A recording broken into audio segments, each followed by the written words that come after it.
नमस्ते बच्चों, GTM BPS school online classes में आपका स्वागत है। आज हम कक्षा 10 में संस्कृत विषय में प्रत्यय पढ़ेंगे। प्रत्यय का दूसरा भाग है। पिछली कक्षा में हम पढ़ चुके हैं प्रत्यय की परिभाषा देखी थी। धातु और शब्दों के पीछे लगने वाले क्या कहलाते हैं? प्रत्यय। तो ये चीज़ आप सबसे पहले ध्यान रखोगे कि धातु के पीछे लगने वाले कृत प्रत्यय कहलाते हैं और शब्दों, संज्ञा, सर्वनाम आदि शब्दों के पीछे लगने वाले प्रत्यय होते हैं तद्धित प्रत्यय। तो हमने पिछली कक्षा में प्रत्यय की परिभाषा देखी, प्रत्यय के 3 भेद देखे थे। धातु के पीछे लगने वाले, क्रिया के पीछे लगने वाले कहलाते हैं कृत प्रत्यय। संज्ञा, सर्वनाम के पीछे जुड़ने वाले कहलाते हैं तद्धित प्रत्यय। और पुल्लिंग शब्दों को स्त्रीलिंग में बदलने के लिए जिन प्रत्ययों का प्रयोग करते हैं वो कहलाते हैं स्त्री प्रत्यय। 3 प्रत्यय पढ़े। फिर हमने कृत प्रत्यय में हमने देख लिया था सत्री प्रत्यय, जिसमें पीछे अन शेष रहता है, अत, अन और अंति। और दूसरा हमने देखा था सानच प्रत्यय, जिसमें आन शेष रहता है लेकिन शब्दों में पीछे हमें मान दिखाई देता है, पठित मान, लिखित मान। ठीक है। और तीसरा हमने देखा तव्यत प्रत्यय, पठितव्य, एदितव्य, सहितव्य। ठीक है। आज हम तीसरा भाग देखेंगे अनियर प्रत्यय। तव्यत के समान ही अनियर प्रत्यय चाहिए और योग्य अर्थ में प्रयोग किया जाता है। पठनीयम अर्थात पढ़ना चाहिए। ठीक है। चलनियम चलना चाहिए या चलने योग्य। तो सबसे पहले इसकी परिभाषा देख लेते हैं। अनियर प्रत्यय तव्यत प्रत्यय के समान ही इसका प्रयोग चाहिए अथवा योग्य अर्थ के लिए किया जाता है। अर्थात पढ़ना चाहिए तो पठनीयम, चाहिए अर्थ के लिए पठनीयम, पढ़ने योग्य, ऐसे भी इसका अर्थ ले सकते हैं। तो चाहिए और योग्य अर्थ के लिए इसका प्रयोग होता है। इसके अंतिम र का क्या है? लोप हो जाता है। अंतिम र, जैसे कि ये है अंतिम र, ये हलंत है। तो आपको हमेशा मैंने बताया है अंतिम आधे वर्ण का क्या है, हमेशा से लोप हो जाता है। तो इस अनियर के आधे अ का लोप हो जाता है। पीछे क्या शेष रहता है? अनिय। तो शब्द में आपको पीछे क्या दिखाई देगा? अनिय। तो अनिय शेष रहता है। कर्मवाच्य एवं भाववाच्य में यह होता है कर्मवाच्य, जिसका मैंने बताया था राम पढ़ता है, ये कर्तृवाच्य हो गया जिसमें कर्ता राम है और राम द्वारा पढ़ा जाता है, ये कर्मवाच्य है, इसमें कर्म प्रधान है। ठीक है। तो वो कर्मवाच्य हो गया, तो वहां भी इनका प्रयोग होता है। यह पुल्लिंग में हमें राम के रूप के समान इसके रूप दिखाई देंगे, राम के समान रूप बनेगा। स्त्रीलिंग में रमा के समान, जैसे पठनीय, पठनिया और पठनियम। ठीक है। राम तो पीछे अ आ रहा है, अंतिम अ, पठनीय। रमा तो पठनिया, आ शेष आ रहा है और नपुंसकलिंग में फलम बनता है, फल के समान, तो पठनियम। समझ आया होगा। अब हम इसके उदाहरण देखते हैं कुछ, जैसे यथा भू प्लस अनीय। पेपर में जैसे आता है शब्द बनाइए इससे, तो र का लोप हो जाएगा। भू से, भू धातु से आपको पता है रूप चलते हैं भवती, भवत, भवंती। तो भू से हमेशा बनेगा भव। तो क्या बनेगा? भवनीय। शब्द बनेगा भवनीय। किसके समान? राम के समान। स्त्रीलिंग में भवनीया और नपुंसकलिंग में फल के समान फलम, तो भवनीयम। ठीक है। इस तरीके से ये बन गया। ये तो बहुत इजी है। ता यानी देना, दा धातु में अनियर प्रत्यय मिलेगा तो दानीय, दानिया और दानियम।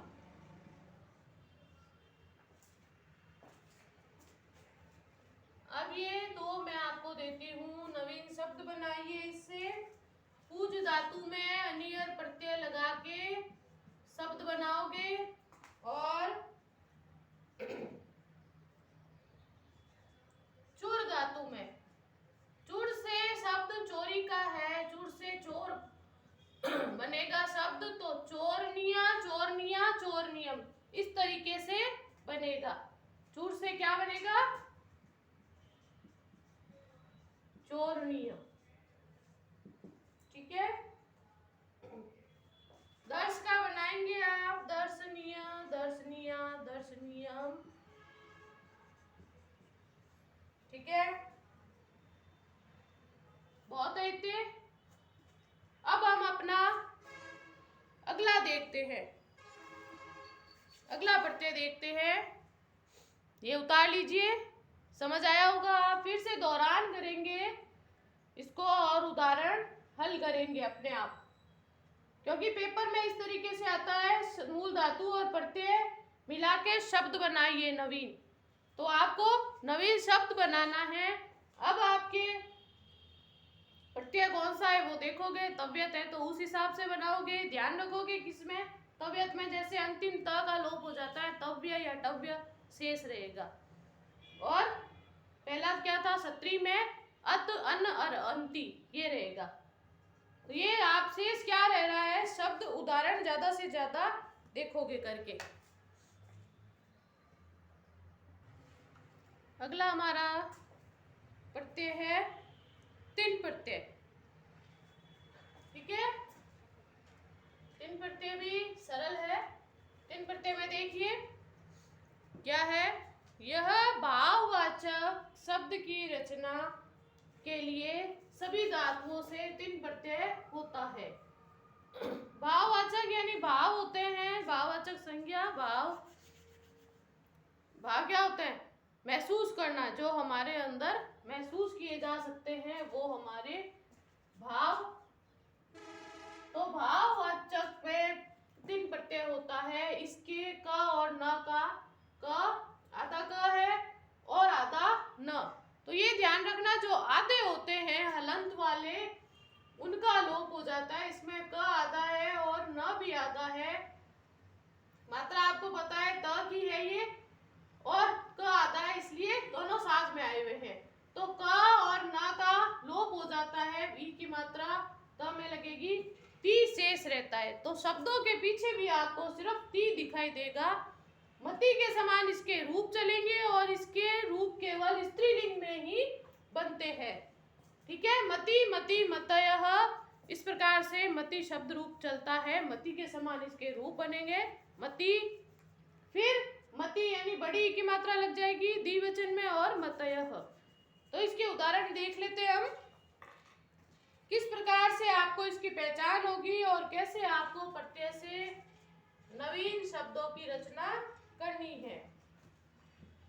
क्री प्लस तिन, ता और ना का लोप हो जाएगा, सिर्फ ती शेष रहेगा, तो क्र में ती मिल जाएगा, कृति ही। ठीक है,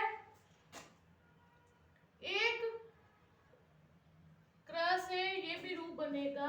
क्री से क्या बनता है, क्री से कर, करोति गुरुता गुरुवंती, तो क्री से कर भी बनता है। तो इसमें तीन प्रत्यय लगाएंगे तो क्या बनेगा, कर से बनेगा कीर्ति। ठीक है, कर और ती और ये ती जुड़ के बनेगा कीर्ति शब्द। ठीक है, आपके अगर पेपर में आ जाए तो आप आसानी से बनने वाला ये बना सकते हो, कृति ही, कोई गलत नहीं होगा। गम यानी जाना, उसमें तीन प्रत्यय करेंगे तो अंतिम म का लोप हो जाता है, आपको पता है, और ती प्रत्यय लगा, शब्द बना गति। तो ज्यादा से ज्यादा आपको उदाहरण की प्रैक्टिस करनी पड़ेगी। उदाहरण याद रखो आप लोग, नियमों में तो कंफ्यूज हो जाते हैं। नी और मिल के बना नीति शब्द हमेशा किसमें बनेंगे? स्त्रीलिंग में बनेंगे। ठीक है। क्रम में 3 प्रत्यय लगा तो शब्द बनेगा क्रांति, अर्थात लगातार जो हो रहा है वो क्रम, क्र और ती प्रत्यय कृति नहीं क्रांति शब्द बनेगा। इससे ध्री धारण करना, ध्री से 3 प्रत्यय करके बनेगा धृति। ठीक है। युज से 3 प्रत्यय करके आप स्वयं बनाएंगे, शब्द बनेगा युक्ति। श्रु से बनेगा 3 प्रत्यय करके श्रुति, नवीन शब्द ये आप स्वयं बनाएंगे। स्था से 3 प्रत्यय करके बनेगा स्थिति। ठीक है। स्थिति और स्तु से बनेगा स्तुति। ये आप कुछ स्वयं करके देखना, मैं अपना अगला प्रत्यय कराती हूँ। ठीक है। ती पीछे शेष रहेगा, शब्द आ जाए और प्रत्यय की पहचान की करने को कहा जाए तो आप 3 प्रत्यय बताएंगे। ती शेष रहा इसलिए, और नवीन शब्द बनाना आ जाए, धातु और प्रत्यय लिखा हुआ है और नवीन शब्द बनाना हो तो आप इस तरीके से बनाएंगे। और ये 4 आप स्वयं करेंगे अपनी कॉपी में। अगला देखिए ल्युट प्रत्यय। परिभाषा लिखिए, भाववाचक शब्द रचना के लिए सभी धातुओं में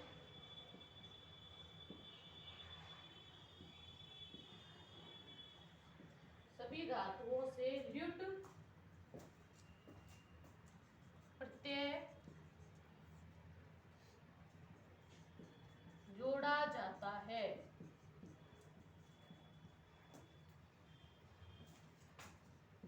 तथा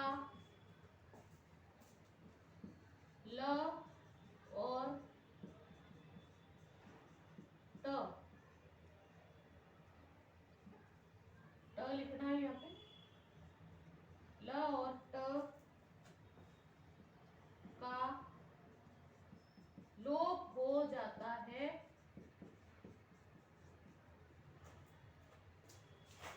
यू शेष रहता है,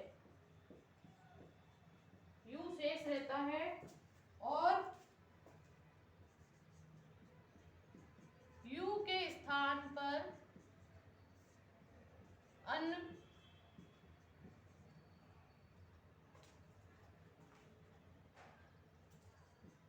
हो जाता है। अर्थात ल्युट में क्या है, ल और ट का तो लोप हो जाएगा, आधों का हमेशा लोप हो जाता है। शेष रहा यू, यू के स्थान पर यहाँ नियम कहता है यू के स्थान पर अन कर दिया जाता है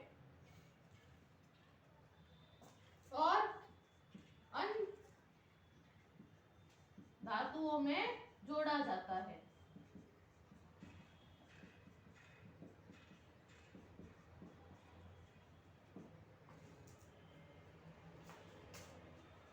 ये शब्द प्रायः नपुंसकलिंग में होते हैं।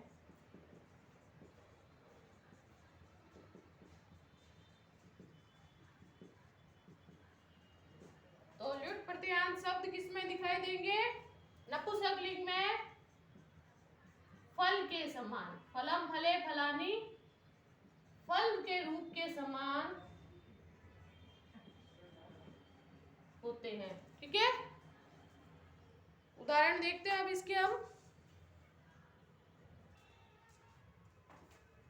उदाहरण देखिए इसके, यथा,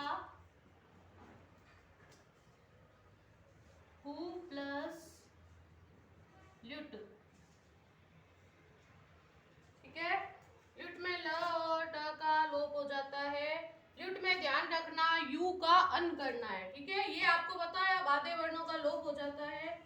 यू का अन करना है और भू का क्या हो जाएगा, भव। भव और अन क्या बनेगा, भवनम। इसी प्रकार श्रु धातु अर्थात सुनना, सुनना में ल्यूट करने पर यू का अन हो जाएगा, श्रु का श्रवणम। फलम भले फलानी है, अर्थात हमेशा फलम है तो हमेशा आपको इसमें अंत में म दिखाई देगा, भवनम, श्रवणम, ठीक है। फल के समान रूप चलते हैं। सत्री पढ़ते भी, सत्री में भी अत अन अंति ये रह रहा था पीछे, पठत, पठन, पठंती, ठीक है। दोनों में अंतर ये है, उसमें अत अन अंति ये दिखाई देगा, इसमें पठनम, श्रवणम, गमनम, इसमें ये दिखाई देगा। तो ये चीजें आप ध्यान रखोगे। दृश्य धातु में ल्युट प्रत्यय करने पर दृश्य यानी देखना, ल्युट का क्या हो जाएगा, अन हो जाता है, तो दृश्य का दर्शनम, ठीक है, देखना।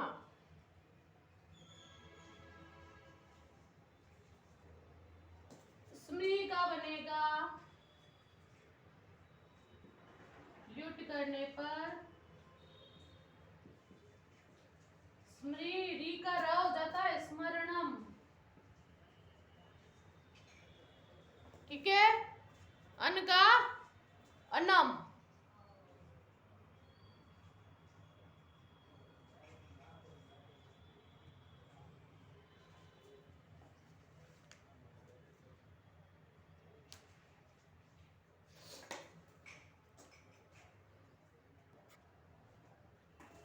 अब क्या है इसमें, या धातु में ल्युट प्रत्यय घटे पर क्या बनेगा, यानम। कुछ आप स्वयं लिखेंगे। लिख धातु में ल्युट प्रत्यय करने पर लिख का लेखनम, ये आप स्वयं बनाएंगे। कथ का ल्युट प्रत्यय करने पर क्या बनेगा, और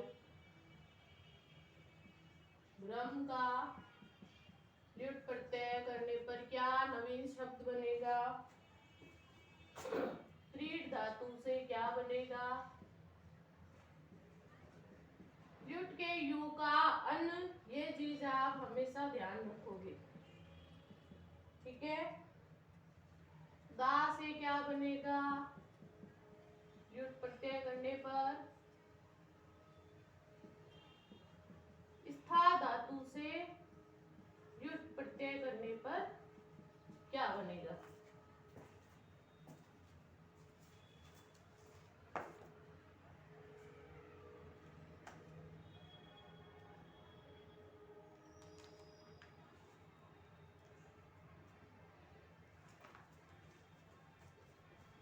अब हम अगला प्रत्यय करते हैं।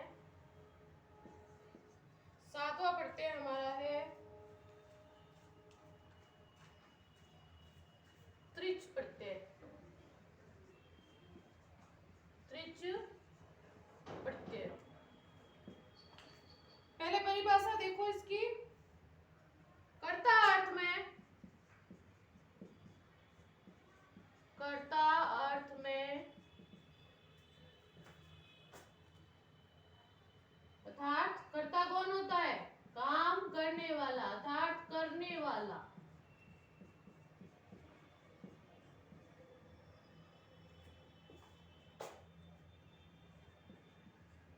कर्ता अर्थ में अर्थात करने वाला, इस अर्थ में धातु के साथ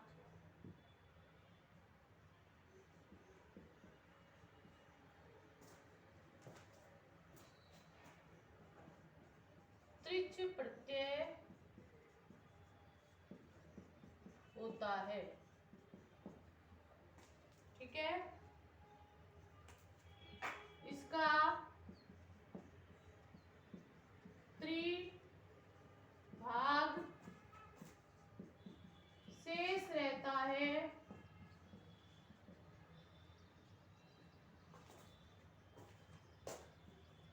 यानी च का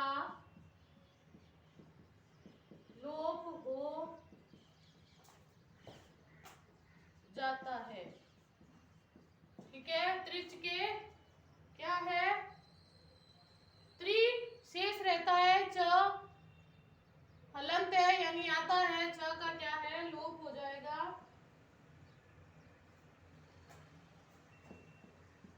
इसके रूप तीनों लिंगों में चलते हैं। ठीक है, तीनों लिंगों में चलते हैं। उदाहरण देख लीजिए इसके, त्रिच सिर्फ त्रि शेष रहेगा, त्रि का ता हो जाता है, और इसका कर्ता अर्थ में यानी करने वाला, काम करने वाला, इस अर्थ में इसका प्रयोग होता है। क्री में त्रिच प्रत्यय करने पर सिर्फ त्रि शेष रहेगा, और क्री का कर हो जाता है, और त्रि का ता शब्द बनेगा कर्ता। ठीक है, त्रि का त्रा हो जाता है, री का र, त में र मिला तो त्र, अर्थात कर्तरी शब्द बनेगा, कर्तरी या कर्ता। देखो, क्री का कर और त्रि का नीचे वाला री है वो र में बदल जाता है, आधा त और र मिलके शब्द बनता है त्र, तो शब्द बनेगा कत्री।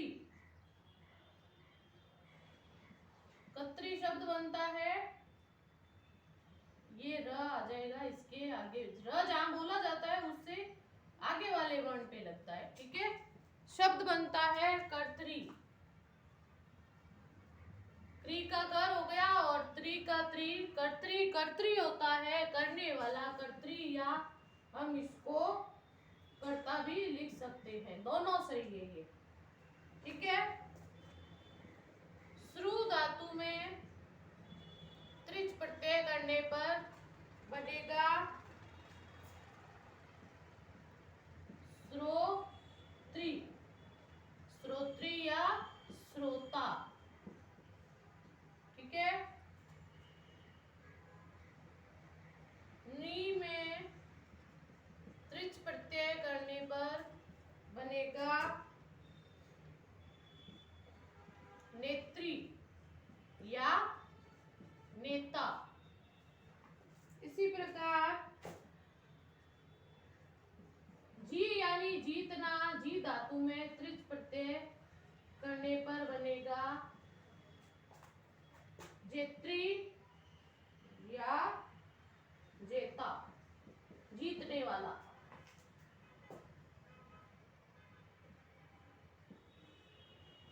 या धातु में त्रिच प्रत्यय करने पर शब्द बनेगा ज्ञात्री यानी जानने वाला या ज्ञाता। तो एक आप स्वयं बनाएंगे, दृश्य प्लस त्रिच, इसमें बनेगा, यहाँ बनेगा दृष्ट और उसमें दृष्टा। कुल मिला के शब्द आपको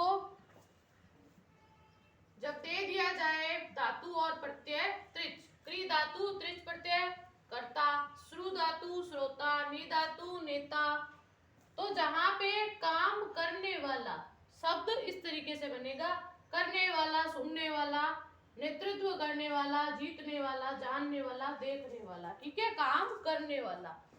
तो आपके धातु और प्रत्यय इस तरीके से आएंगे, आपको शब्द बनाना है तो आप ये ध्यान रखोगे, त्रिच प्रत्यय में शब्द आपका नेता, ज्ञाता, जानने, कर्ता, इस तरीके से ही बनेंगे।